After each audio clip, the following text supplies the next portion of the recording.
જૂનાગઢના ભવનાથમાં જ એક તરફ શિવરાત્રીના મેળામાં ભક્તિ અને ભજનનો પ્રવાહ વધી રહ્યો છે, ત્યાં બીજી તરફ દત્ત ચોક વિસ્તારમાં એક સાધુના હિંસક વર્તનને કારણે અફરાતફરીનો માહોલ સર્જાયો હતો। 12 ફેબ્રુઆરીની રાત્રે એક નાગા સાધુએ અચાનક ઉશ્કેરાઈ જઈને હાથમાં ખુલ્લી તલવાર ધારણ કરી નિર્દોષ લોકો અને શ્રદ્ધાળુઓ પાછળ દોડી તેમને ડરાવ્યા હતા। સાધુના આ સોદ્ર અને અસંયમિત રૂપને જોઈને પવિત્ર મેળામાં દર્શનાર્થે આવેલા યાત્રિકોમાં નાસભાગ મચી ગઈ હતી અને લોકો જીવ બચાવવા આમ તેમ દોડતા નજરે પડ્યા હતા। આ હિંસક બનેલા સાધુએ માત્ર તલવારથી જ ડર નથી ફેલાવ્યો, પરંતુ રસ્તાની બાજુમાં સૂતેલા નિરાધાર અને નિર્દોષ લોકોને પણ બેફામ માર માર્યો હતો। આટલું ઓછું હોય તેમ સાધુએ પોતાની સાથે રહેલા કપિરાજ એટલે કે વાંદરા દ્વારા પણ લોકો પર હુમલો કરાવ્યો હતો।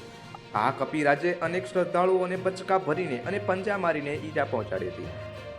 દત્ત ચોક જેવા વ્યસ્ત વિસ્તારને સાધુએ જાણે બાનમાં લીધો હોય તેવી સ્થિતિ સર્જાતા મેળાના શાંત અને ધાર્મિક વાતાવરણમાં ડર અને દહેશતનો માહોલ વ્યાપી ગયો હતો।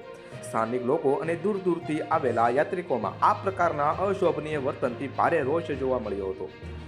આ ઘટનાની ગંભીરતાને જોતા પોલીસ કાફલો તાત્કાલિક સ્થળ પર પહોંચી ગયો હતો। પોલીસે ભારે જહેમત બાદ ઉશ્કેરાયેલા સાધુને કાબૂમાં લઈ તેની અટકાયત કરી હતી અને તેને પોલીસ સ્ટેશન લઈ જવામાં આવ્યો હતો। હાલ પોલીસે આ મામલે કાયદેસરની કાર્યવાહી હાથ ધરી છે।